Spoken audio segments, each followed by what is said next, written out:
this freaking flu at me to stop me.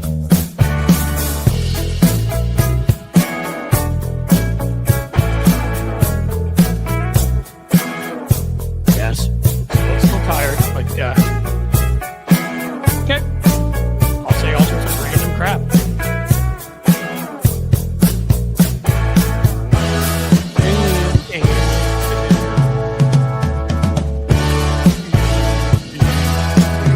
Nice to be out of bed.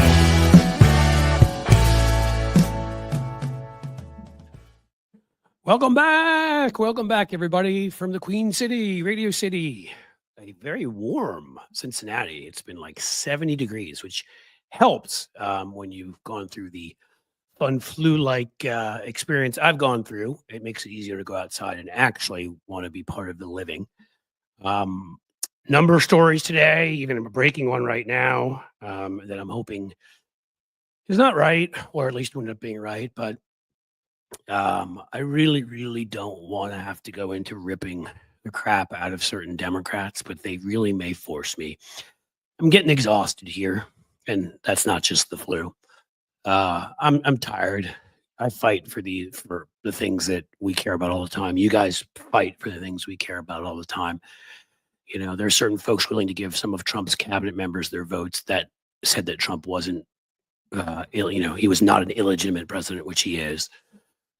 The ones that censured Al Green, shame. I mean, I'm not actually, why would I ever say shame on you? What a stupid phrase. Republican. We use that against Republicans all the time because they're good. Not shame on you, F you. How about that?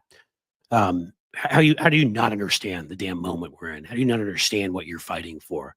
How do you not understand that acting like a party as they're usurping, powers and taking an acts to laws and all the crap they're doing that is patently illegal? How is it that you sit there and act like that's it all normal? I mean, the ones who stood up and then got chastised by leadership like Melody Stansberry and others, thank you to them. Thank you to Al Green. Thank you to Jasmine Crockett and AOC. Thank you to Chris Murphy and Brian Schatz. Thank you to Tammy Duckworth. But, this leadership, which at this point, there's a whole bunch of them that I can say in the past did some amazing things, must go. Just go away. You have no business in the modern era, in a modern Democratic Party. If you're what is causing this by looking over shoulders of people who are younger than you and didn't grow up like scared of Ronald Reagan's shadow, go away. In case it wasn't clear who I'm talking about, Chuck Schumer, Nancy Pelosi, Steny Hoyer, Dick Durbin, the rest of you, just fucking go away. You're from like deep blue areas. We could elect a lot better. And I don't care anymore. There's like a pass I gave you on past service. Because Nancy Pelosi was amazing, when we took back the House in 2006 and 2008, helping us stop Bush and stop the attack on Social Security. Hey, we're back to that now. Maybe have the same kind of fight now. And if Hakeem Jeffries is getting his sort of walking orders from her because she won't leave, which is what leaders tend to do when they're done, and is looking over her shoulder, then, maybe he has a chance. But if he's doing all this on his own, then he can get the fuck out too. I mean, I just read it like we can stop this government, this BS attack on us. Government is great. I want government to be open, not when government being open leads to all sorts of attacks on all of us. At that point, government is better closed. And when I read that may have to get through a filibuster, and I know because I just went on as a guest with Bob Seska, and we were talking about it, and it broke while I was on the show, that they are going to do that apparently a couple of them have said, well, we'll vote to overcome the filibuster, but then we won't vote for it. No. That's crap. And all of us who aren't idiots know that. That's the vote. If you let them have a vote where it's up to 50 votes or more, they will win, as they were able to use 50 votes or more to install some of the most ridiculous characters, cartoon characters at defense and FBI and places like that. So don't play that game. Because I don't want to be coming in here ripping Democrats, but if that's what I have to do, if I'm going to watch John Fetterman turn into a complete imbecile in front of my eyes, if I'm going to watch Gavin Newsom, like, hey, let's invite everybody on. Invite what, Beelzebub next on his stupid podcast? I got to watch any more of this crap. I may just lose it. And I swear to God, they need 7 of you. If 7 of you Republican Democrats in the Senate, I said Republicans because you'll be acting like that, go and you vote for this freaking thing. I swear. Like, I will come in here and I will name you every damn day. I hope nobody raises you a damn cent. I hope you're primaried by everybody. I'm exhausted by it. We should at least be able to count on the people on our damn side fighting as hard as we are. Frankly, I'd rather be in freaking bed right now. But I'm here dealing with this and reading, headlines that just are so not shocking about Democrats being complete wimps. I'm tired of that image. I'm tired of them foisting it upon us by being stupid, by being agreeable, angering. I wanted to have more fun today, and then I saw that breaking news story, and it really pissed me off. I have 2 people here. We'll see if they're as pissed off as I am. Contributor to the YouTube channel, Cliff's Edge, Matt Robison, longtime contributor. You must have seen some of his videos. He has one that somewhere up towards 100,000 views right now. So I would have to think you've seen that one. And obviously Tony Michaels, the reason why I exist in this arena, in this platform. No, you're not my dad. That's not what I was saying. No. Hey, Ooh, who's your daddy? I'm not the son of some fucking hick. No, all right. Dang, Cliff, I didn't know you were gonna have Tony Michaels. This is like getting the wolf in Pulp Fiction. It's like Tony Michaels. That's all you had to say. That's it. That's it, man. That's a good point. And he asked him, "I'm mad. Am I upset?" Anyone who's ever watched me knows that I am habitually upset. Like that's my personality trait. Is I'm just and it's one of the ones we appreciate about you. Well, I'll ask both of you because I will tell you, like the 3 of us have been around and watched all this stuff long enough, and the 3 of us have always been, I would call it in a similar area, okay, which is wherever we occupy in the Democratic Party, liberal, center, left, I don't really know, but fight for certain things, believe in certain things. Don't rush to condemn the Democratic Party first. Don't rush to attack it first. Try to use more carrots than sticks and getting them to do the right thing. But there's a point where you break. And I'm tired. I'm sorry, and I know I disagree with you on this, Tony, but I'm gonna have to disagree strongly again. Yeah, tired of seeing John Fetterman's act. I mean, when he's out there saying he's going to vote for the CR and giving people cover on that, this guy that was like a Bernie Sanders guy 5 years ago, where the moderate Democrats were sellouts as far as he was concerned. I forgave him for that and let all that stuff go and got behind him because I thought he was a good politician. And now he's up there, smooching Trump's ass like it's like his job. And then you see Gavin Newsom with hey, let's see who I can podcast with next week. I think Mephistopheles is free. And now we have a situation, and this is such a classic Democratic situation where Republicans, there'd be no chance if this were the other way around. But I knew it. And I said it as I was on Bob Seska's show earlier, that they need 60 votes just to allow a vote on the continuing resolution, which is filled with crap and is an attack on us. And right now, normally I'm for running the government, but if these guys are running the government in the way they currently want to run it, all it does is destroy people. So no, a government is closed. A government closed is better than that. And that apparently, as it just broke, there may be 7 Democrats willing, and they hide behind this stuff like we're the stupidest people in the world. We're not going to vote for it. Well, we're just going to say, okay, there should be a vote. Fuck you, honestly. And YouTube, you know what? If you want to take my money away for that, fuck you too, because I don't care. That's the mood I'm in. I like this clip. I like that. What do you now? I mean, I will say that there are a few disagreements I have in there, but my opinion is to shut Trump's government down and keep it shut down until he's gone. That is my opinion. I think he's going to destroy the American economy anyways, whether we get a CR or we don't get a CR. His goal is to tank this economy and to drive it into the ditch for whatever unknown reason seems to be lying out there. Right. Well, there's a lot of theories and a lot of people are saying, but I think we should shut the Trump's government down. And as far as John Fetterman and Gavin Newsom goes, I know what they're doing. Well, we've discussed that. I don't want to cut you off there, but take those guys aside because we've had that conversation. Sure. with those two.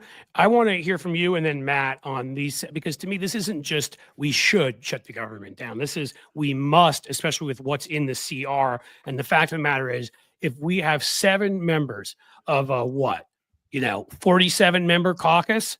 So in my quick math tells me if 1/7 of Democrats are willing to go and vote to allow Republicans to go forward on this, I swear to God, I'm going to come on this show every day and name you and rip the crap out of you. That's where I am. Here's what I'll say about the 7 senators. Democrats, and I get this a lot with even my audience, is that they believe that somehow there's still guardrails on politics. There's still guardrails in our political body in this country where we exchange discourse, and there's not. There's no guardrails. There's no normal anymore. There's no decorum. And again, Republicans are full-on fascists. We know this. We've known this for a long time, since, I don't know, like 1978, that Republicans are full-on fascists. It just, they're now in the Trump era. But Democrats, one of the problems we have is Democrats are standing around trying to debate decorum. Fuck decorum. Decorum went out the window a long time ago when Trump shut the government down in 2018. He kept it shut down because he's a crybaby. And it went, again, quickly, a lot of it went out the window. I won't go into all the examples of them shutting down the government, threatening debt ceiling closures, right? Like the Bush vote on Medicare Part, whatever the hell it was, where they held the vote. The votes are only supposed to be held open for 15 minutes, and they held it open for 4 hours because there were Republicans hiding in the cloakroom who didn't want to take the vote, and they were searching, looking for them, and that destroyed that norm. So now you can keep a vote open as long as you want. Like, this has been an ongoing. Mitch McConnell issuing 99% of the filibusters in the history of the Republic. Like, this has been a long-going thing. And so I need to shut up again, but I'm just making the point that Trump is the worst of it, but they've been building to this, breaking norms and breaking laws and breaking ethical boundaries for a long time. So if I could break in with what back when I was a congressional staffer, we called a friendly amendment. I'm going to offer a friendly amendment to what you're saying, Cliff. I am all for doing a shutdown, but we have to have a reason why. We have to tell the American public why we're doing it. And I think we've seen that the messaging around, hey, look, they're throwing democracy in the garbage disposal, right? That messaging doesn't work. It doesn't resonate. We just got it rejected back in November, as much as it's very true and very full of proof. So here's what baffles me. It's sitting right there. The reason is also very true and very full of proof. I was arguing up through last week, including on your channel, Cliff, that, well, we know where the American public is and where they trust Democrats. It's on healthcare. And Republicans just passed a budget that calls, I'm not making this up, look it up, folks, for $880 billion in cuts to Medicaid and Medicare.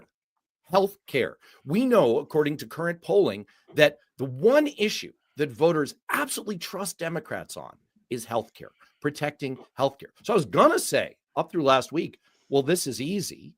I would add Social Security into that too. Well, yes. Boom. There you see, this is why you've been around the block. This is not your first rodeo. You're probably thinking back to your first rodeo 20 years ago when I was a congressional staffer. 2005. What does George W. Bush do? By the way, look up George W. Bush. I talked about that in my rant in the beginning, boom. Which is Nancy Pelosi was very helpful way back then in whipping votes and stopping that. The problem is she didn't realize she's 112. And if she's at this point, I'm sorry, I don't care anymore. I've been respectful to these people. Sorry, not sorry. Yeah. I'm not sorry. I'm done. Go away. Yeah. You've got grandkids somewhere. I don't care if they're like underneath your bed. You've got them locked in a closet somewhere. Go see them. So here's what I don't understand. 20 years ago, they put out Star Wars, right? We put out this big, smart opposition to George W. Bush's Social Security privatization scheme. George W. Bush came in with the exact same winning margin. Look this up. This is a fun Google. Look up the breakdown in the House, the Senate, the governorships, the state legislatures, and his winning margin and his electoral college margin, almost identical to what Trump just got. And he made the same classic mistake. He came in and he said, well, I've got a mandate. I've got political capital. I'm going to spend it. That was literally his words, not mine. Yep. And what did he want to spend it on? Social Security privatization. Even though he hadn't, for people, just to be clear, he had not once mentioned Social Security not during a his single race. time. Ranked 1% of voters in polling at the time identified Social Security privatization as a priority to them. 1%. So we've run this playbook. We ran a smart campaign where we had real people. I remember we did the events on Capitol Hill. We bust them in from my boss's congressional district in Maine. Real people talking about, you do this, you hit my Social Security, this is going to devastate my family. And it worked. It dragged him down. And we And should, today- the same idea to just jump onto that and then I'll kick it back to you, which is, Yeah. why would we not have folks who have had chemo and survived cancer? Why would we not have folks who've survived and diabetes, other things, showing up also to talk about Medicare and Medicaid and how they or their family members will die if the Republican thing is passed? Just be clear with people what the stakes are here. Good friend of mine, his dad is in for surgery. He's a vet. He's at a VA hospital. In the waiting room, all of the discussion, I know this is an anecdote, but the plural of anecdote is data. All of the discussion is vets, people who are in for treatment at the VA hospital, worried off their butts about what Trump is going to do to their healthcare through the VA. And so today, this is my final point, then I'll stop ranting. Today, ProPublica, our good friends at ProPublica, come out with a story revealing that throughout a closed door meeting last week, the acting administrator of the Social Security Administration made alarming statements about the perils facing the Social Security system, leaving people baffled. People in the meeting are baffled about what's going to happen to Social Security. And he says basically that he's just doing whatever the Doge kids say. His words, not mine. Social Security is under threat right now. The teenage mutant racist hackers, as I believe Jamie Raskin called them. Yes, absolutely. And we racist in a half shell. Pick your approach. Right, racist on the half shell. Well, that's toxic and delicious. I love it. So yeah, that's my whole argument. It's like, Cliff, I'm with you.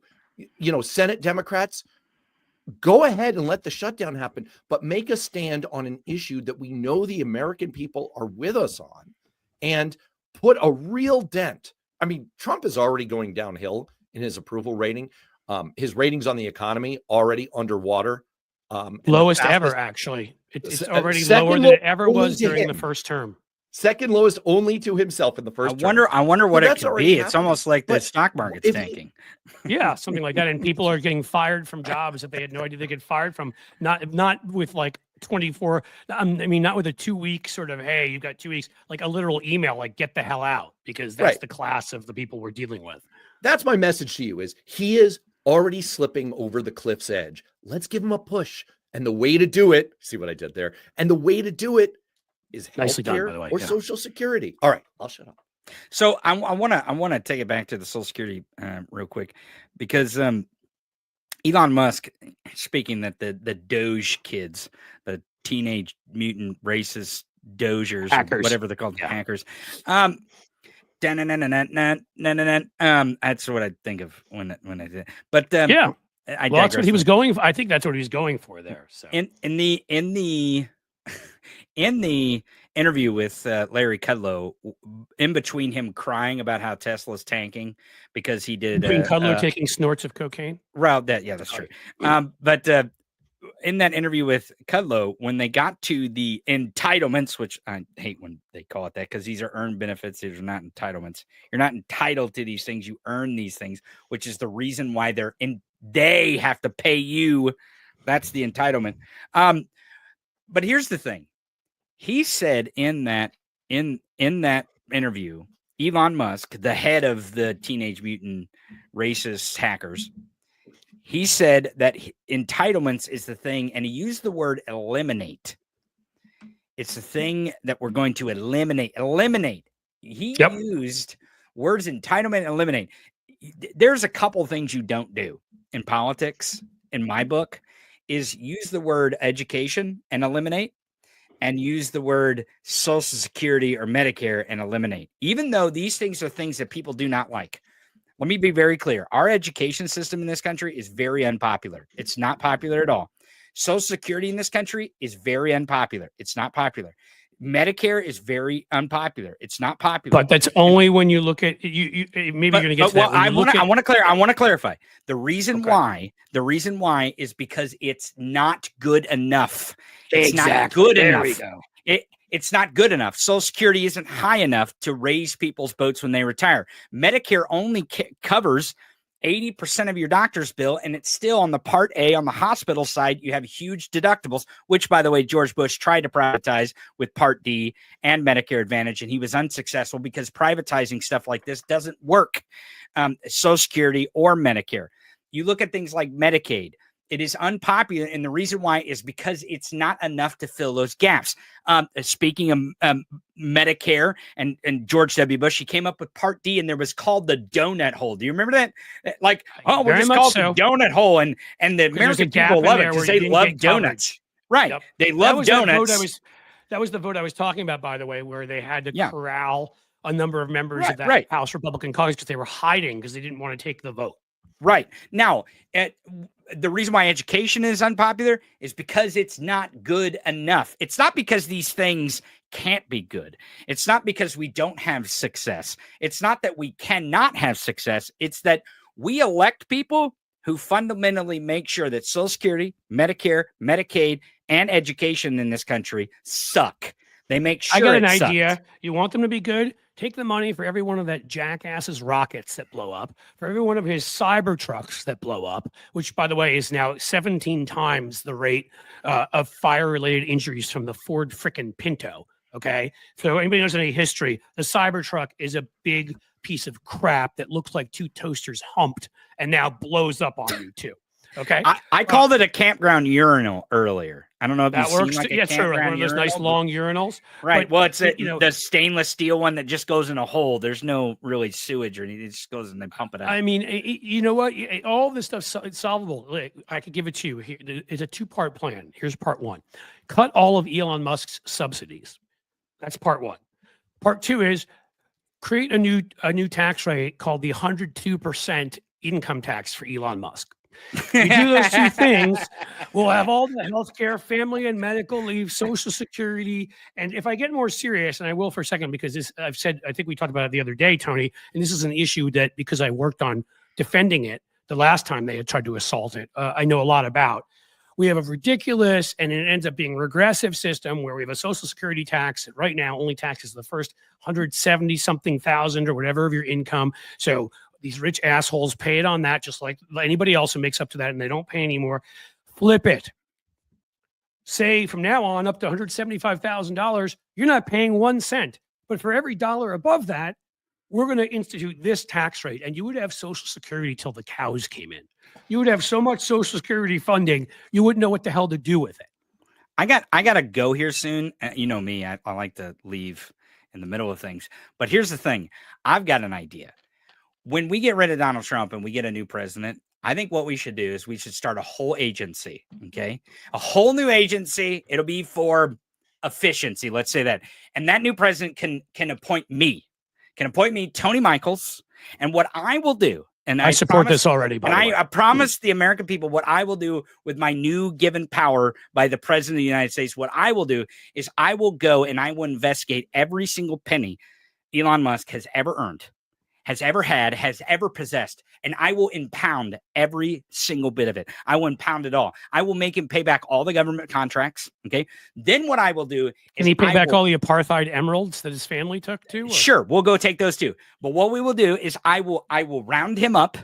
We will arrest him. We will send him to the concentration camp that Trump opened at Gitmo, okay? We will send him there, and then eventually we will deport him back where he came from. And I think this is all legal. It seems to be to me that this is all legal. This is all okay. This is all normal.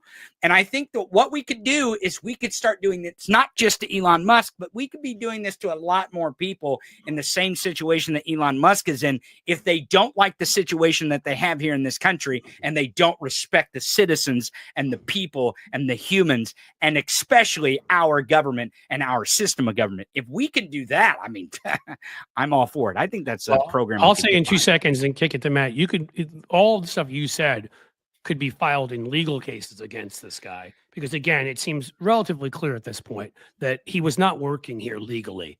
when he was working to begin with on PayPal and things, that he had overstayed his visa. And so, fruit of the poison tree, how about we just confiscate everything that came after that, because he did not have the legal basis to work here. If that's what he wants to do, and we were kicking out immigrants, he can go first, and Melania can go second if they can find her. My only caveat to this is that we get a really good video of him in shackles getting on the plane while they're sending him back to South Africa. That's all I want. That's all I want. I just actually I don't. I want to hear the cops music playing in the background. I want the cops music in the background, and I want Elon Musk like shirtless with tattoos, and these guys to come flying over the hood and just start. Yeah. On the other hand, I like Tony's version. Do you see how he was doing the little shuffle, like from The Fugitive? It's like, you know, there was a one-armed man who attacked my country, and he was from South Africa. Yeah. Yes. Yeah. That's I like it. I think the shackles would be good. I don't know. It's just an idea I have, just an idea I'm throwing around. I don't know if anyone's ever tried it before. I don't know if they've ever tried it before, or that if it would be successful. It seems like it probably wouldn't work. Like, for instance, if someone tried to do this, they probably would deport less people because they were so focused on the reality show. They were so focused on things that actually help the economy, and they would hurt the economy. It feels like all those things would probably happen if someone actually tried to do something like that. I don't know. Maybe I'm off my rocker. Boys, it's good to see you, man. It's good to see you, Cliff, as always. Yeah, I got a little bit of my energy back today, I'd say. Yeah, well, you know, that's what I do. Getting pissed off can do a hell of a lot for you. Tony Michaels, he's like a shot of Red Bull. That's right. Stay pissed, everybody. Stay pissed. Cliff, we'll see you. Matt, we'll see you guys. Take care, man. That'd be a great name for a show, Blue Bull. Blue Bull. Yeah, it sounds a little like something else. Blue Bull, stay pissed. Yeah, right. I don't know. I take it all back. You're a congressional staffer, and you have a let's call it a more moderate, or let's call it sane temperament than I do. So, you know, depending on how one wants to put it. I mean, I don't understand how you don't get, after a while, you know. And I think my Democratic bona fides, writing ads for Biden in 20 and stuff I did for Democrats on making gun safety an issue. We went on offense to defeat Republicans in numerous elections, and of various other races around the country and everything. I have stuck with the party. It's the only vehicle by which we can win, and we can have anything between moderate and progressive governance. And I'm still in that place. But I'm just, it's exhausting when you see your people fight with like one arm and two legs tied behind their backs, and just to keep giving in to this other side. I don't understand when somebody keeps hitting you saying, hit me more. I don't understand it. It makes me mad. I mean, there's an argument. I don't think it's correct, but it's the James Carville argument, which is, and it goes back to an old principle in politics, which is, this is gruesome. I'm sorry, this is gruesome, but this is the way it's said. If your opponent is hanging himself, keep feeding him rope. There's another version. This is the anvil version of it. That's don't get in the way when your opponent is, like messing themselves up.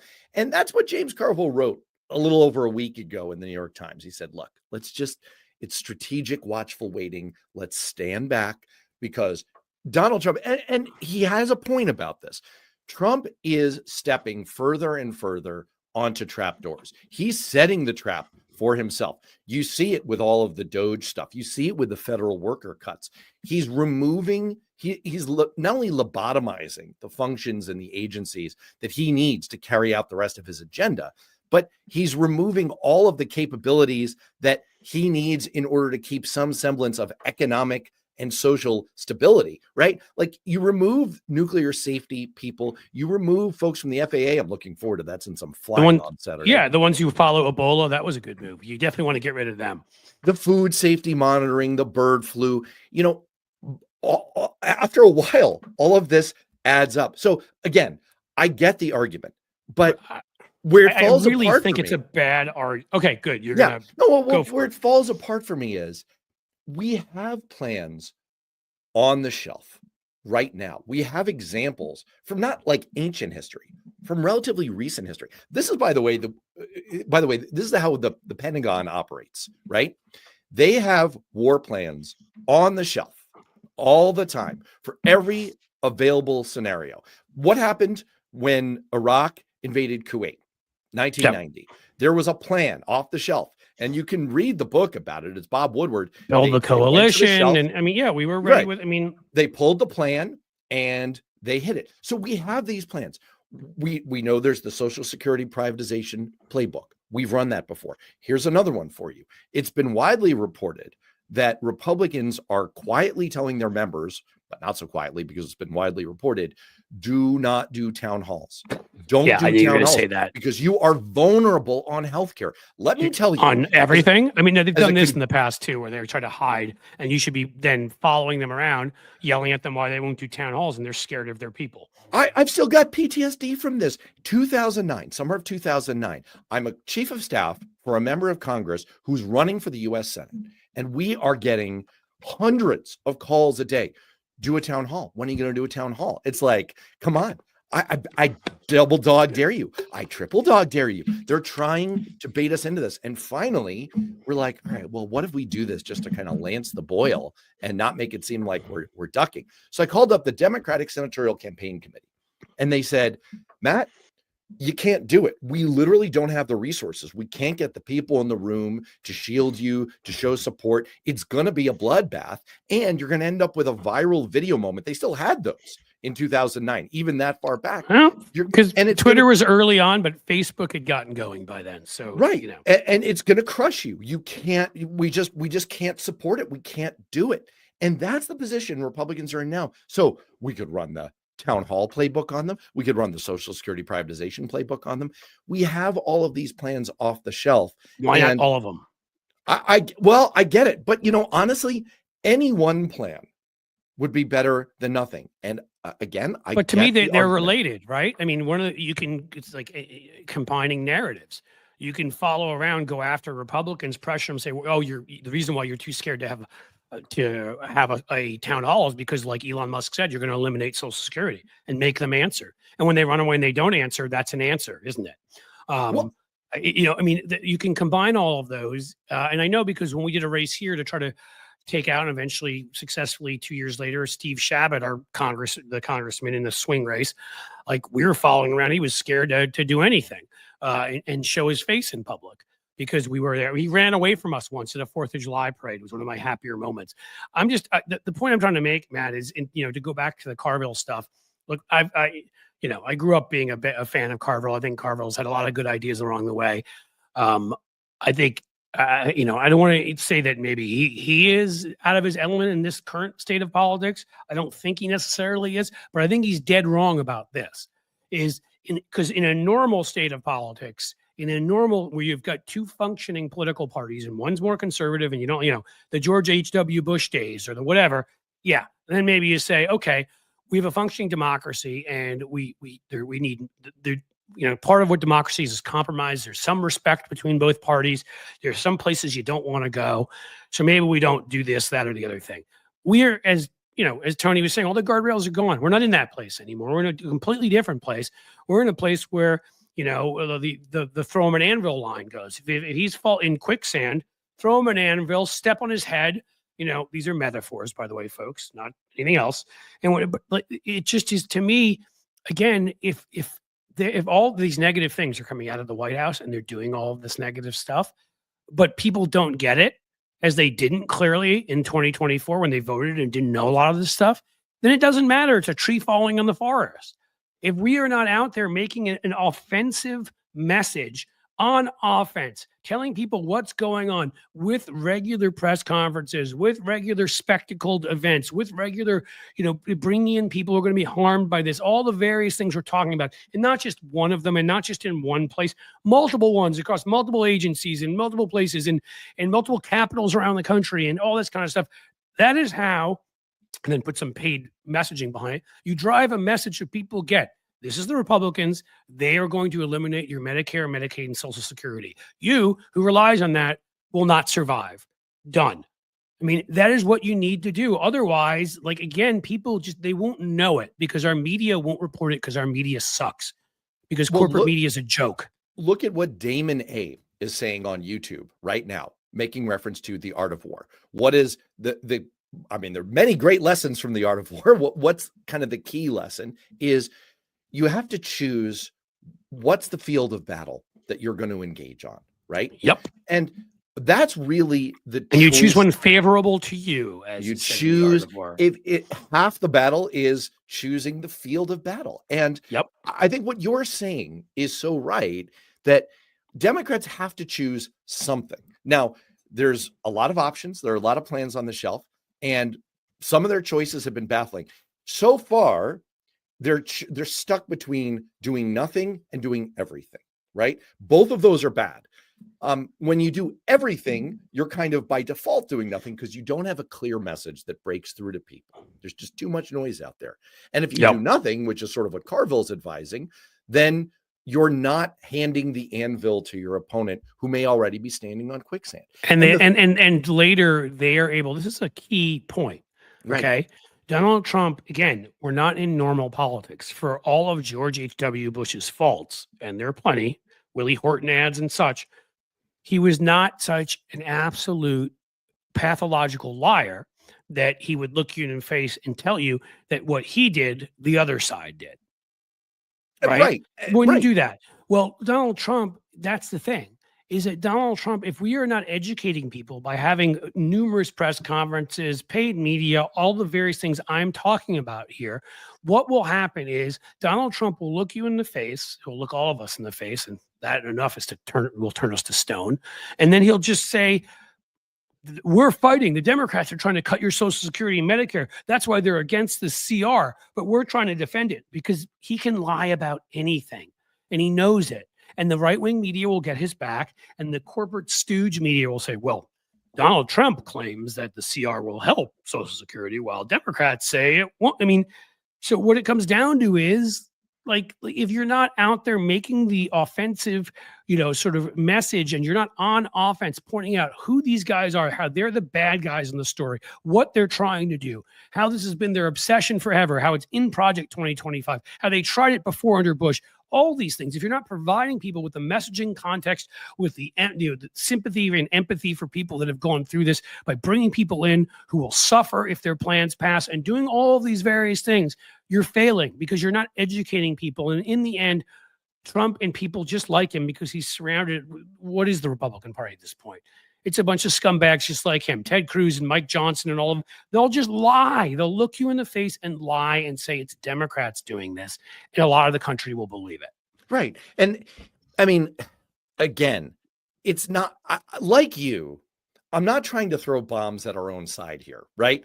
And I can understand the impulse involved. There's a great chart from G. Elliott Morris, another Substacker, although not as big an account as you have at Cliff's Edge. I've worked hard over there. Actually, it's Blue Amp is the Substack, but I can screw people up because Cliff's Edge is the column that'll be there. But I've got too many brands. So go subscribe on Substack if you want all of this. Blueamp.substack.com, everybody. It's growing. It is growing. It is. You set the record. You set the all-time. You smashed the all-time record for a live stream. Anyway, we're doing an ad in the middle of the show, which we shouldn't do. Oh, but that's nice of you to say. Morris Thank you. Has this on Substack, has a great chart showing the historic pattern of how approval rating goes down for presidents over their first 100 days, their first few months, right? And again, it's understandable to say, well, this is happening naturally, so let's not get in the way of it. And it's hard. Look, Democrats, I know. I've been there. I've been in the debates in rooms of members of Congress, getting these guys who and gals, I use that non-gender specific, getting them on the same page is hard. I get it. But it's not that hard to understand. I mean, James Carville. Well, but there also are a few of them. I don't mean to, but just to throw this out there as a thought, that there are a few of them who have not waited. Thankfully, they're out there. Yeah, they're saying these things, right? Jamie Raskin, but it's scattershot. I just highlighted on here, and Jasmine Crockett and people like that. Why not just unleash them if you're the leadership, step the F back, and let the people who know what the hell they're doing and can communicate.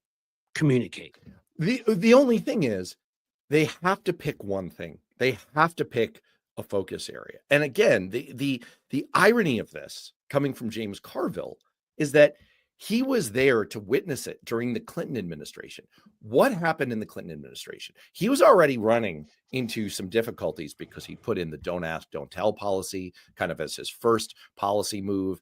That kind of halted his initial momentum. He came in with a ton of momentum. And of course, let's always say, and then, the way corporate media covered it, because absolutely. Yes. But how did Republicans draw some blood, right? It was Zoe Baird, Lonnie Guinier. It was stopping his attorney general nomination. It was the most minor thing in the world. If I just said names that are not familiar to you, that's how much historical significance it really has. But it's like Rocky IV. They showed he's not a machine. He's a man. He bleeds. He can be defeated. And that killed his momentum and it accelerated the downward slide. So Democrats— He's just a man, Rock. He's just a man. The lesson is pretty crystal clear. You do need to pick one, and you could kind of sneak it like you suggested, or Tony suggested. I think you could do, Social Security and Medicare. Most people's minds, Social Security, Medicare, Medicaid. And often as we say, you want 3 messages. It's nice. Medicare and Medicaid have some alliteration too. You could easily have a message. Well, people don't know the difference between them. Social Security, Medicare, Medicaid. Right. Say it like that. He wants to cut your Social Security and healthcare. That is a succinct message that is true. You have proof points behind it. And when you say we would rather shut down the government than vote to support Donald Trump killing your healthcare and your and have Social you Security, eating cat food, I think people could understand. That is a winning message. That is a winning message. It's one of your commenters message again on YouTube was just saying that she literally could not breathe without. I put that up before. That without Social Medicaid. Security. Oh yeah, okay. So I mean, like that's kind of my point here. Is that if you don't that's awful and horrible, by the way, and I'm sorry about that. And that's the thing is that any normal person sees things like that, and that's the reaction they have if they're human. And most people have some humanity. Yes, there are too many among us who don't. But the point is that if you offensively make these arguments in various venues, some of them pre-planned, some of them just sneak up and surprise Republicans when they're not ready for it, throw a mic in front of their face. Again, shake up the tactics, do it in a variety of ways.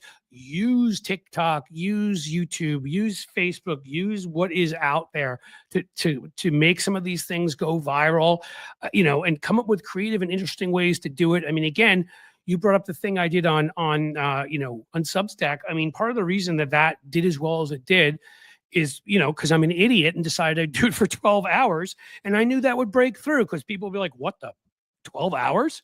I mean, again, I'm not some genius. I just knew that would stick out of the ordinary and make people be like, wow, do that. Right? It's not that hard to come up with these kinds of ideas that will garner people's attention because they're not the normal thing. They're not the normal way of doing things. Do some of those things. Do some of the regular things. Do some paid media. Do some earned media. Do some social media. Coordinate around it. And as you said, relentlessly. Yes, there's 50 billion other things they're doing that are absolutely horrible. But if you want to win, relentlessly hammer home Social Security, Medicare, Medicaid. It will unite a large coalition of people from different classes and different races, people that are scared about their future, and they will join together and they will be your army to fight this. And let them tell the stories about why they need it everywhere, all the time, and record it and put it up on paid media. I mean, it just drives me nuts. All right, so here's what we're going to do. We're going to chip into this effort right now, you and me, live. I'm coming up with this right here. Yes, thank you. There you go. There's the Substack right there. I'm telling you, Jim, one of our moderators he's on the ball here when it comes to this. On the ball. Thank you, Jim. And by the way, since I contribute there from time to time, I'm being Matt does, and he'll have a Substack coming too. There's going to be a launch, and we're going to make sure that you all support and follow when Matt launches his Substack. He'll contribute to mine, but he's going to have his own too. And having worked on Capitol Hill, among other things, has certain other areas of expertise because I'm a campaign rat. So what I know about are the things that win campaigns. I have a policy background, so I understand a lot of policy, but I do not understand close in the way to the way Matt does how to make things move Well, thank forward you. on Capitol Hill and all of that. Now, listen, not all congressional staffers are just the larval form of lobbyists. Some of us go on to interesting media careers. Some of you don't sell out everything you ever believed in. I love my lobbyist friends. I do. I love. But look, we're going to contribute to this right now on my pod, which we feature on here on Cliff's Edge on YouTube clips. I'm going to invite the authors of that ProPublica story right now, as soon as we're done with this show, to come on, talk about their story, diving deep on what's happening in Social Security. We need to blue amp this. We need to amplify this kind of message. And maybe if you and I do it enough, you have like the fourth biggest Substack on earth. Like if you do this enough, right? Maybe Democrats will follow along. It's like, yeah. Well, that's why, honestly, like that was why it was such an opportunity and why I put some other things aside. And I really wanted very badly to launch that and launch it in a way that it would become that big. And that's in all seriousness, because what I knew would happen was, it's easy to ignore us. Even at 110 or 111,000 YouTube subscribers or whatever, which I'm pretty happy with, and we're growing rapidly again and all of that. But obviously, Mr. Beast has 50 million. There are people out there with all sorts of much larger accounts, and so we can make a difference here. The great thing about Substack is, as you said, my 600 whatever thousand subscribers there makes me fourth or fifth biggest. That means it's hard for them to ignore on the fastest growing news platform in the country.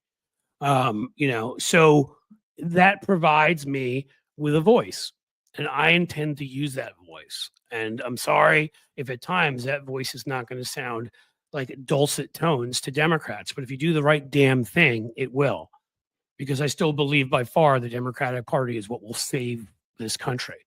Right. But, and I think the thing is that all of the conditions are there. It's just, like we have the ideas, we have great people on our side, and there's more of us out there, and there's more people in the kind of exhausted majority, people who are open-minded to kind of like, hey, let's save our country. Let's get it back. That seems like a good idea. Why don't we do that? While we're at it, very interesting statistic came through in a recent set of polling. I want to say it was from our friends at Global Strategy Group. I want to give proper credit, but they found that while Donald Trump's approval rating right now is split about even, about 48% disapprove, 47% approve, something like that. About a quarter of the people who say that they currently I thought it was approve, at 45. Am I wrong about that? It's right about different polling outfits are finding it at slightly different numbers. There's a little variation there, but the take home is that from starting at a positive net approval, he's now come back down to earth in just a few short weeks. Yeah, this is the honeymoon period too. Like this is when you're supposed to have it easy. Yeah. And he crashed so quickly. He's crashing. Like the worst approval rating since like 1953 or something. So, and here's the opportunity. And here's the opportunity. A quarter of the people who say that they're currently approving of Donald Trump say that they're only doing it because he's so new back in the job and they feel like he deserves. They're giving him a chance. Right. So that means, they're He'll open. screw that up. They're ready. Don't worry. Right. They're ready. And so all we need to do is step into that gap. And that's where I think people like you and people like me can come in, and on this channel, we can provide some of this. So, look, recently I had Chuck Schumer's former right-hand man for policy on the show. He's now he does stuff off the Hill. He kind of helps advocacy groups. Can he reach back out to his old boss and tell him to grow a set of? Okay, we talked about this exact thing. We talked about the budget negotiations, the continuing resolution negotiations. And one of the points I made with him is like, hey man, look, you can find this on Beyond Politics. You can find it on your channel. If people look back, I was like, look, I don't think people really understand the distinction between the continuing resolution to fund the budget and the budget that they're setting for next year.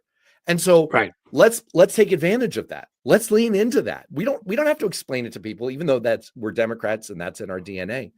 Let's just draw the line here and say, you know what? Doesn't matter. You're trying to cut $880 billion from Social Security and Medicare. So now, by the way, you're speaking my language, which is, again, you don't even have to blatantly lie about things like they do. But I'm sorry, we don't have to go into every little nuance. we don't have to. Tell them I like to overall, obsess about stuff like well, this. this is part of this bill, but that's part of that bill. That crap doesn't matter. Here's what they're going to cut. Here's how it's going to hurt you. They're doing it because they're evil bastards. They're doing it And we're because gonna that fight it. weirdo with the EQ of a lawn chair who can't walk in the White House or can't seemingly go anywhere without having a toddler up on top of his head. It's one of his like 427 kids wiping boogers all over the place. Are we sure that the one he's carrying around is one of his kids? Like, my guess is we he kidnapped verified that. My guess is, well, it was, the kid was dumb enough that I had a low enough EQ that I'm suspicious. But otherwise, as far as I'm concerned, as far as with Elon, like, I don't take any of his crap. All right, he didn't belong there. I don't give a damn, and it's not legal, and I don't care about his stupid money, which he's losing now all the time. Just take him on, tell people the truth, and again, there's a story here, and Republicans.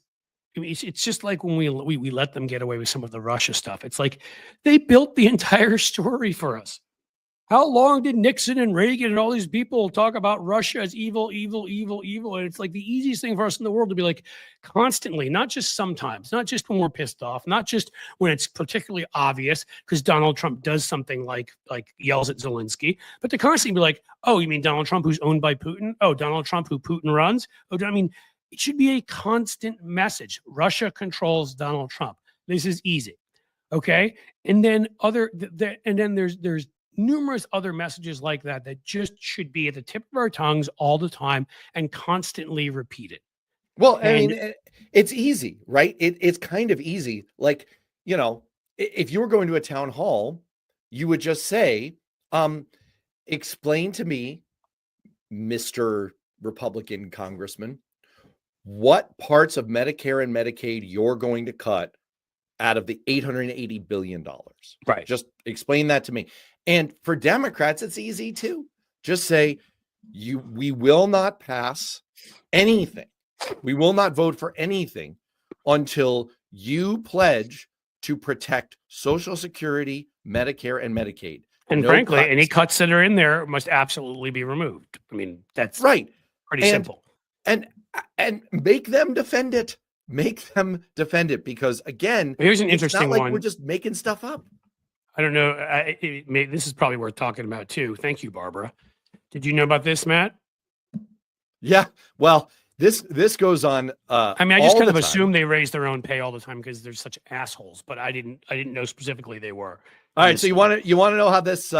Here's the benefit / penalty to having a congressional nerd on the show. So years ago, there was a bipartisan pact. Let's not fight the pay raise, because as soon as we politicize the pay raise, like whoever's in the majority is going to have to put this into the budget. Otherwise, we'll never get a pay raise. Guess what pact fell apart? That one. And so, like every other pact that they had to work together on everything. And so it's just been a fight every single time. Now, Barbara, this is very interesting. Thank you for bringing this up. I did not realize that they were actually trying it. I can't see how Thomas Massie isn't having a literal cow over this. Well, I think he is right now. They're fighting back and forth. But what I don't see is how, let's say, if you wanted to add another message, and again, people can understand, numerous studies have shown that people can understand between 3 and 5 key messages. I honestly believe, even if you're talking, and especially if you combine Medicare and Medicaid into healthcare, I mean, listen to this, right? And people always need a story. Who's the good guy? Who's the bad guy? Why are they doing what they're doing? Pretty simple. Hey, guess what, guys? These evil fucks are lowering, they're cutting your Social Security. They're eliminating your Medicare and Medicaid so that they can raise their own pay. Done. I mean, the good side of the equation, the bad side of the equation, the good guys, the bad guys, and a story there. And I don't give a damn how accurate that is. They're doing both of those things. Whether they need to do one of them or do the other anyhow. Say it. Well, and easy. I mean, it's so... You could pin them to the freaking wall with that. This is another example, as you're pointing out. This is another example of the plan is sitting there. You know how recent this one is? The messaging is as fresh as December because we literally just went through this. The congressional pay has been at, oh boy, sorry, I know you said there'd be no math on this exam, but it's been at $174,000. Oh, look at you with the Chevy Chase line. Yeah. It's been at $174,000. Are you gonna do Bassomatic next? I'm just kidding. Go. That's the right. Or stun your own cattle, make your own steaks. Exactly. So it's been 174,000 for the last 15 years. That's the max. In December, Republicans tried to raise it to 240,000. You know who called it out? Elon freaking Elmo Musk. He did something good for public once with it, right? So they pulled it out. And now, thank you, Barbara, for pointing out they're trying to sneak it back in. It's so obnoxious. It's so obnoxious when they're trying to cut your Social Security and your Medicare and your Medicaid. It's so obnoxious. So here's what I would do. If you, I think we're still at that point where if you were to adjust for inflation, where the minimum wage used to be the 80s, 90s before they started froze, and we haven't raised it since the 2000 aughts or whatever it is.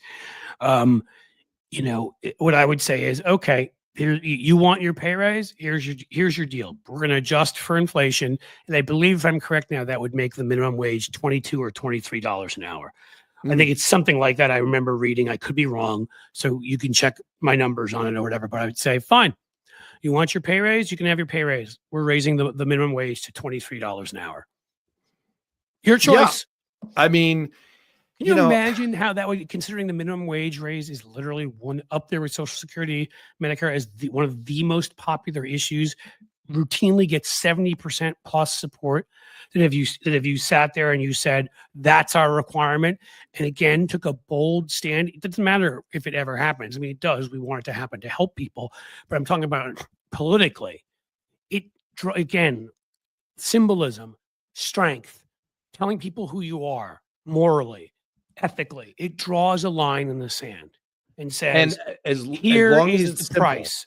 Yes. Simple and consistent. Simple and consistent. If you're going to get your pay raise so you can enjoy yourself out at Old Abbott's a couple more times for some of those extra dirty martinis you like, Nancy Mace. I just picked on her for the hell of it because I hate her. But pick on a few of them. Say that. Well, then we're going to make sure that folks have enough money to feed their families. And so they're going to get $23 an hour. Because that's the other thing I would do that we don't do. I mean, all this decorum is broken down. Do Oppo on them. Get pictures of them in their Ferraris and, and all of their stuff. Get pictures of them acting like the rich a-holes they are. And then show that to people. Be like, here's who wants a pay raise. Well, it's a strategy as old as time, but that doesn't mean we're going to necessarily make use of it. And look, I don't want to be. Well, it's what drives me nuts. Again, it drives me nuts. You don't have to use every strategy you and I have come up with here. You don't have to embrace every single thing. They don't have to do everything, the way Cliff Schechter thinks. I hate that I just referred to myself in the third person, but the way that I think that they should do it. I'm wrong about plenty of things in life, but this stuff, what we talked about before, healthcare and Social Security, straightforward, simple issues. We win on them every time, enormously popular, and make it very clear that there is not a damn thing being passed until not only do they sign a pledge, they won't touch any of those, but those do not exist in any form in any bills that we are looking at. Otherwise, have fun. I guess go find something else to do with your time. You can go play golf with Donald Trump, but he'll cheat and kick the ball up the damn course, as Rick Riley wrote a whole book about, and rip you off there and probably bet you and take your money. But you're losers anyhow, and you like to genuflect to a fat Jabba the Hutt-esque dictator, so you'll be fine. Oh, Jabba Nobada. I'm going to give you one other example. Right out of your backyard. Okay, you wrote the book on John McCain. People may not know this. You wrote the book. Hey, look, The Real McCain. It's even up there. The Real McCain. Right now. An interesting thing, if you're a real nerd, like an unredeemable nerd, I don't know who would do this. I did it. I don't know who else would do this. I don't know who did this. I did. I did this. You can go back and you can look in the year 2000 when McCain ran for president, what the salience of the campaign finance reform issue was. What I mean is, Wow. how did it rank in polling? How important did people think it was? And I will tell you, I've done the work for you. It was 27th at the start of the presidential cycle, and it rose to 3rd because John McCain spoke about it relentlessly. Was he right? Was he wrong? Doesn't matter. Doesn't matter. The point is, if you're disciplined, you can drive a message. And if you have the benefit of your message being true, full of proof points, you can do it even more effectively. In that case, John McCain had a point. He did have a point behind him. And that's why it resonated so much. I wrote a book that was very critical of how he turned after the 2000 election when he ran, and I thought he ran on moderate issues and could be a uniter, turned in so that he could get the Republican nomination and kissed Rove's butt and all of that and criticized him in 2008. That's a lot of what the book is about. But even with all of that said, he'd be a saint in this current party. Absolutely. In this current party, you can't forget that he was the one who gave the thumbs down and did not get rid of Obamacare. Right. The world we would be living in right now, absolutely, if his thumb had gone in the other direction, would be a horrific one in terms of healthcare outcomes, in terms of people needlessly dying, needlessly getting sick, needlessly losing production time at their work and all the other things that would happen. So again, I can criticize the hell out of McCain, and there are plenty of things I would still criticize him on, but my God, compared to this crew. Yeah. So my point is, you literally wrote the book on this. And so the example is sitting right there. And fast forward to 2018, what did we do? We picked an issue. It was healthcare. We ran on it relentlessly in the midterms and we won. Was it the right issue? Well, scholars are literally on both sides of that, but it doesn't matter. How we did it?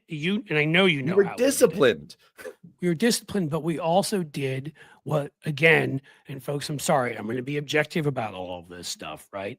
Barack Obama had some great messaging moments.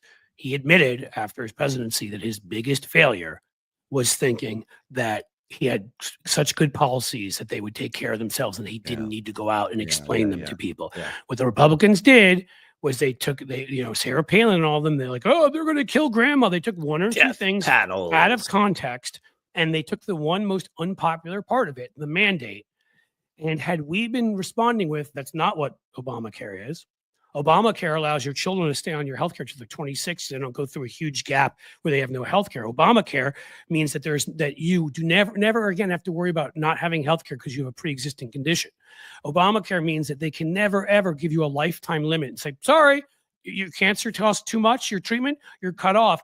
If we had stuck to, again, 3 message points, the 3 parts of Obamacare, which is what we did in 2018, by the way, it just took us however many years to do it.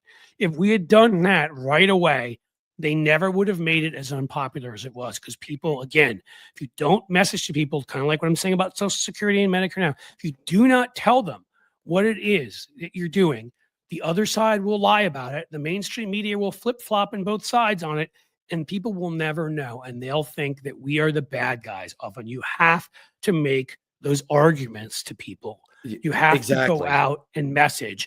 And it's the healthcare thing, and this is what you brought up, I'm going to say, because what you brought up about what McCain did with campaign finance reform is so important. For years, like it seemed like the default stance, and this is one of those things that is changing, but the default stance was Republicans looked at polls and said, how are we going to change those numbers? And Democrats looked at them and said, okay, those are the numbers. What do we have to do to win over voters? You change the damn numbers because you can go within polling and look at all the various demographic groups and all of the various arguments and messages you can make and use and all of that. And you can take something that has not been popular and make it popular if you do it, if you're willing to go out there and fight for it. And that, again, was, the biggest example I can give of that is we're all celebrating, we're all enjoying ourselves. It's not election night, I don't believe it was inaugural night, whichever of those nights it was in 2008, 2009. Barack Obama is his honeymoon period still, which again, for most presidents, Donald Trump just figured he'd make his presidential honeymoon look like most of his actual honeymoons, which is everybody hates him. And Obama was still in his honeymoon. He had a 70% approval rating. Even people that were conservative were proud of this country for the fact that we'd and elected an African-American man. All these bastards got together, it's been written about, at a restaurant and said, okay, Obama's at 70%. We need to start chipping away at that right away. What do we do to lower his numbers so that he stops being a net positive and becomes a net negative? That's what they do. Yes. That's what they do. And that is what we don't do enough of, nearly often enough. Look at whatever few positives Donald Trump has when it comes to polling on him and destroy them. Look at whatever, I mean, we've got big elections coming up this year. This is not going to be a normal off year. Okay. We will have Senate elections in Ohio and Florida. And I will say this to you. Yes, you're like, oh, well, those are conservative states and all this stuff. Florida, I don't know how much faith I have in it anymore, sadly, because they went against the grain in 2022 and still voted for Republicans overwhelmingly when Trump wasn't on the ballot. But the one thing I will say to you about Ohio, and we are definitely a red state at this point, but a very winnable red state when Trump is not on the ballot. All those guys that turn out, young, angry white guys who only turn out and vote for Trump, don't show up during other years. It's why in 2022, we had 3 swing House seats. We won all 3. We won a Supreme Court race or 2 in this state. Like, it depends who runs. Sherrod Brown may decide he's not going to run again. He's 72 or 3. I get it if he decides that. But if he runs, I will tell you right now, he outperformed the top of the ticket, Kamala Harris, by about 8 or 9 points. He absolutely could win that seat in an off year. Now, Florida, the problem is so many people. It's not just the people that turn out for Trump when he's on the ballot. It's that so many lunatics moved down there because of the COVID protests, and that became like COVID protest central. I don't know how that's, so I don't know where, and also, frankly, sadly, a lot of the male Latino vote started going against us, which harmed us, very badly too. So I don't know where Florida is. I don't know if we can win that race. I can tell you right now, if we have the right Democrat here, we can win the race in Ohio in an off year without Trump on the ballot. That would help in the Senate. We might be able you would know better than anyone in terms of the Ohio ground. And look, I know we're reaching the end and we got a break here any minute, but I think this is absolutely mission critical because right now, the backstop, the thing that Can I just say quickly too, as you get to that, there's 3 House races up too. We win 2 of those, we have a majority. That's exactly, no, I'm glad you did because that's exactly where I was going with this. Right now, the backstop, the protection against absolute autocracy, and I'm not trying to be hyperbolic about this, but the protection against absolute free reign for Donald Trump is the court system. Now, Trump, in his first term, appointed about a quarter of the federal appellate level. That's the courts that hear most federal cases. Supreme Court only hears about 100. They only do about 100 rulings a year. The vast majority of consequential cases are in those appeals courts. Biden appointed a lot of folks too as a response. Biden exactly clawed back. He appointed about 25% as well. The problem is, over the next 2 years, there are vacancies currently. Trump is going to be able to backfill them in. So we've got this protection. And that's why you shut down the government and do stuff like that to slow everything down. It's like, well, it's like a sandcastle, basically. It's like we have this wall, it is eroding. It is critical. It is critical to the survival of America that we flip at least one chamber so that we have some layer of protection in 2026. And the way to do it is to not just stand by and let Trump kind of slide over the cliff's edge. It's to actually give him a push. The way to do it is what you just said. And if we're being relentless, a la McCain with campaign finance reform, and we're being smart, a la picking the battles that we can win, picking the ground that we can win, we put ourselves in the best chance to do that in 2026. And we have proof of concept again already. Just like we kept seeing when Trump wasn't on the ballot, all between 2017 and 2024, and even in 2020, he didn't perform quite as strongly when he was on the ballot. We saw within 3 weeks or 4 weeks, however long it was, of Trump of November, we saw the exact thing play out that we saw for all of those years. State Senate seat, I've brought this up before in Iowa, the Republican who had represented that seat ran at the same time for state Senate and lieutenant governor, because we still allow people to do that, even though it's freaking ridiculous. Won the lieutenant governor seat, won the state Senate seat by 22 points, resigned from the state Senate, became lieutenant governor. Donald Trump in that same election, 2024, won that seat by 21 points. And then we have a Democrat come along and in a special election, no Donald Trump on the ticket, none of that stuff, we win by 2.5 points. It is a switch of almost a quarter of the electorate. Okay. And my guess is based on turnout and all this other stuff. So we've already shown that in deep red districts, when Trump is not on the ballot, what we can do, which means because of the backlash, and the backlash against him right now is worse than at any time during his first term, I believe, or you maybe said second to worst. It's pretty close. So seats that normally would not be in play, an Elise Stefanik type seat, is in play. I haven't looked at that is a very Republican seat. I haven't looked at the other two in Florida. I feel like one of those is very Republican, but also could be doable, and one of them is so Republican as to almost be impossible. But if we could win those seats, again, it's about, people don't often think about, can't think broadly enough, creatively enough of, we do this, then what's the after effect? It's not just winning those seats and taking a chamber. Think about how it affects the media coverage. Think about how it affects the morale of activists. Think about how it affects the Democratic Party's belief in itself. Think about how it affects Republicans who aren't sure they're doing the right thing. Think about the strength it shows to which is how you win these days. It's not with issues. How you win, the couple percent of swing voters, sadly, is they really seem to go with whoever seems to have more confidence in themselves. I mean, there's just so many. And so we have that proof in Iowa. And we've got elections coming up, both for the U.S. Senate this year, and we've got these special House races, and we've got Spanberger, and Mickey Sherrill. I always get it mixed up if it's Mickey or Mikey in New Jersey. Both of them running, both of them terrific candidates running for governor. Like there are a lot of victories, and we have Eric Adams and Andrew Cuomo in New York, and maybe we can find somebody else to win there. I would hope, or maybe we should just open up the prisons and see who else wants to run too. I don't know, but in some of those big mayors races, that's going to matter.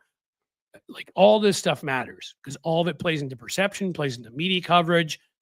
And again, it all starts with messaging. It all starts with putting them on the defense, with blaming them for the things they've done wrong, with pointing out what it is they're trying to do to harm people and how we are trying to defend people. And that's that. That's it. That's it. It really isn't more difficult than that. But why we can't have somebody organize this and say, okay, AOC, great at talking. As I've said before, I don't care anymore. I'm united with people that fight for democracy. I don't agree with AOC on everything. Don't care. He's terrific in fighting for our democracy. Jasmine Crockett, same. Chris Murphy, same. Pete Buttigieg, same. Fan these folks out on different days to different departments, particularly those that are around Social Security and Medicare and some of the things we've talked about, and have them talk about what Republicans are doing to attack these very programs. Maybe outside the Social Security Administration, outside of Health and Human Services, outside of the Capitol building, outside of the White House, outside of bunch of simultaneous press conferences with people, be creative. You can do it. I know you can do it. I really do. Couldn't have said it better. So what else you got going on, Matt? Anything else?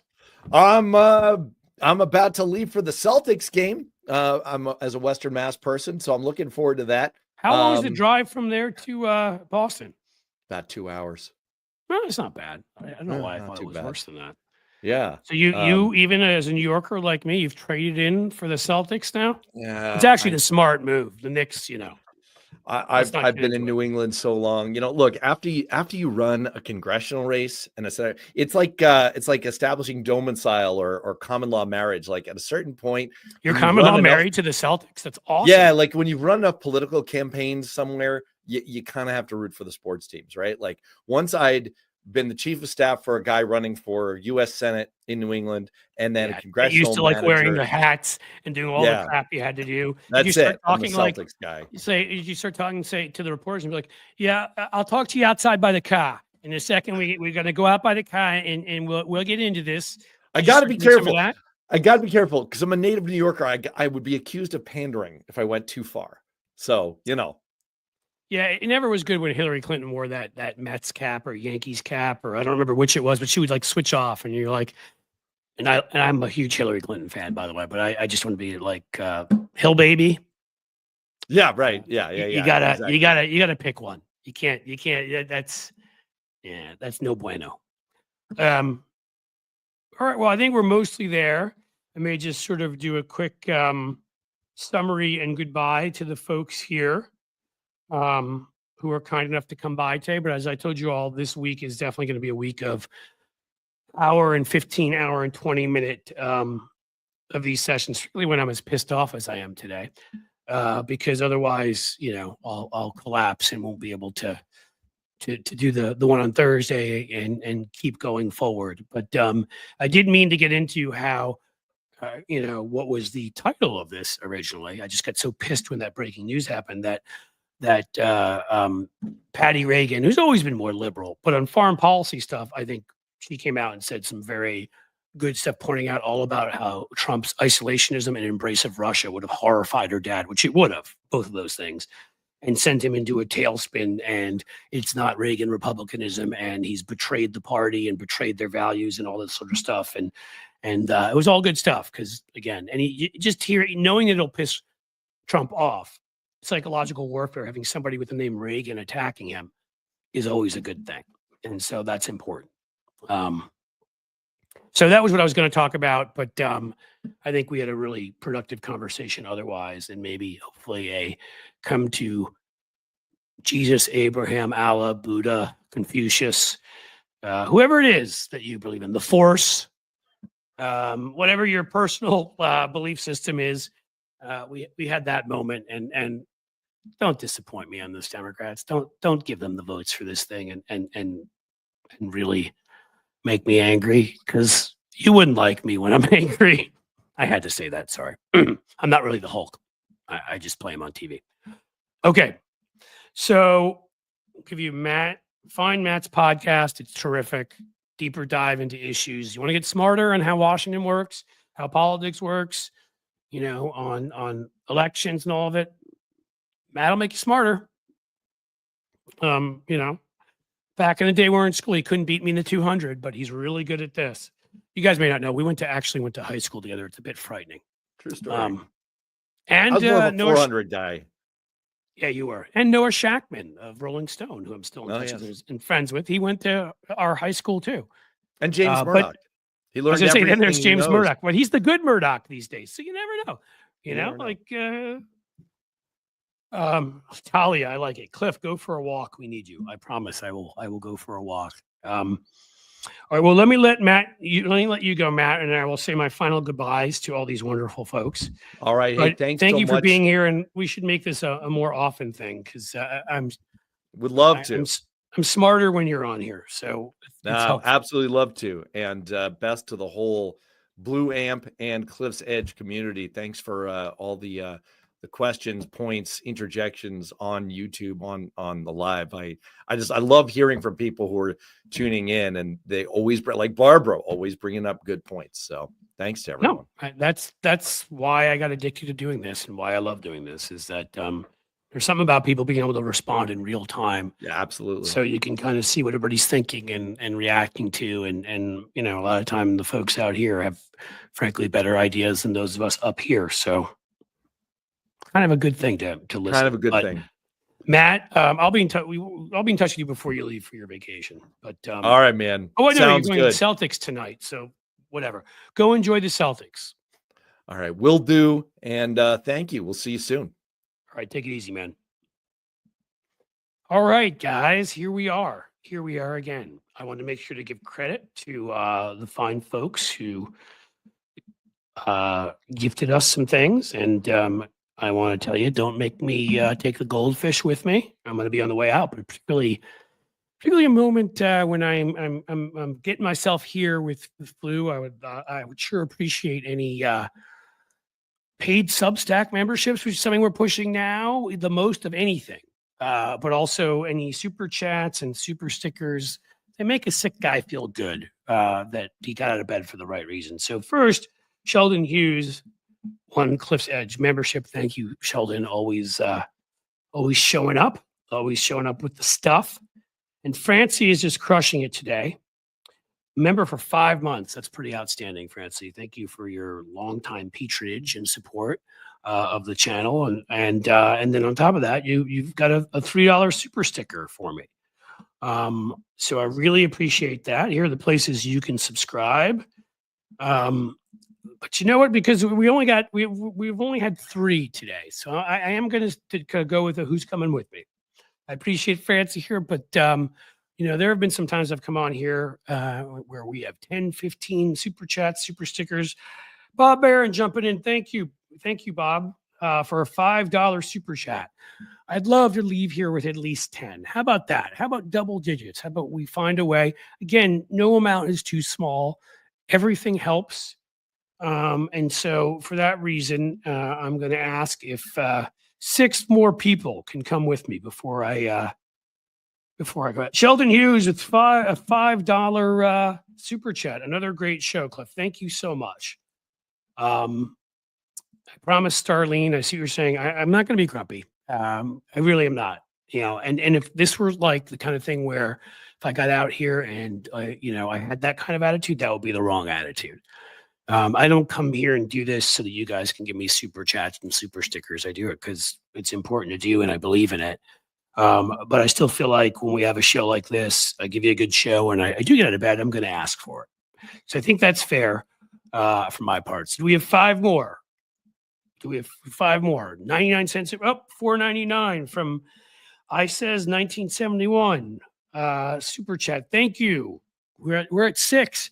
4 more, guys. It's all we need. And again, anything does it. A 99-cent super sticker does it. A $1.99 super chat does it.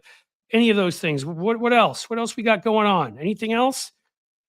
Am I going to have to leave empty-handed? Am I have to leave with the goldfish? Are you going to do that to me? Happy to help as long as I'm able, from Francie. Well, Francie, my take on that to all of you, which is please don't help if you're not able. Okay, seriously. So do those calculations of what you need, because this is important to me, but this is also I'm not living from hand to fist and hand to fist. I just tell you where my head is, hand to mouth. And so, like, if you can't afford it, you can't afford it. You guys, you and your families come first, always. So this is only for the folks who can. Sheldon with another $2. Thank you so much. All right, listen, that's a pretty good run there. I don't want to push too much, and I don't want to be a pain in the butt. I really appreciate all of you for turning out here. I'll be back tomorrow. But Becky, thank you. Thank you, Cliff, with another $5 super chat. Thank you for turning out here. I ask you to please consider, certainly subscribe to our Substack. Consider a paid subscription. You'll get so much David Schuster and New York Times Pitch Bot and all of my columns. You're going to get all of the basic stuff, like all the news for free. So you'll get, we're going to make sure people are updated. They get news. You're going to get live stream live for free and all that. But some of the other added features will be where we'll ask folks to chip and become members, because I think that will be the place that really I've determined can grow really large. And we can have, the thing is, guys, we can have a voice there. Within the size of the membership, if I can raise the size of the paid membership too, it's really something where we can have an outsized voice. Look at that, Pearlwise with a $2.79 super chat. Okay, so I was gonna just walk away, but now we just need one more to reach our goal. Just one. Give me 99 cents. I'd say less than 99 cents, but I don't know if you can actually do that. Can you? If it was like, I'd say like 15 cents if you could. But we're like one away, just one from, don't even have to take the goldfish with me. And now when I get healthy again, one of these days, I'm going to have to show that clip every time now that Tony will help me figure out that. And, look at Jim. There you go, Jim. Squircliff by somebody subscribing. That's really helpful too. If you subscribe to YouTube, we keep growing. More people watch our videos. Hugely helpful. And that helps us bring in more ad revenue that way. YouTube sucks that way and keeps a lot of the ad revenue and is frustrating as hell. And don't get me started. But look at this. Now we've gone over the top because you guys are awesome. And now I will not bother you a second longer. Sheldon Hughes jumping in with $1. Super chat again. Sheldon always coming to the rescue. And Francie again, $1.49 super sticker. You guys are just incredible. And again, please, only what you can handle, only what you can afford, and still live like a fun, enjoyable lifestyle. Not like I can afford this, but that's because I'm having ramen noodles tonight. Now, I don't want folks to give if it's going to hinder your life. It has to be something that you have extra and you can give and still live the enjoyable, relaxed, vacation-filled, life that you deserve. So with that, I think we're going to sum it up. You guys have been great. I mean, almost an hour and a half. Love you guys. Thanks for the support. It really does make it feel special here and makes us a great community. Check out the Substack, and subscribe to YouTube. And I think we'll leave it with our usual. As the sun sets slowly in the west, I bid you a fond farewell, my friends. There we go. If I can find the thing to click on. It's my dramatic ending. I should wait a little bit longer to get there. As the sun sets slowly in the west, I bid you a fond farewell.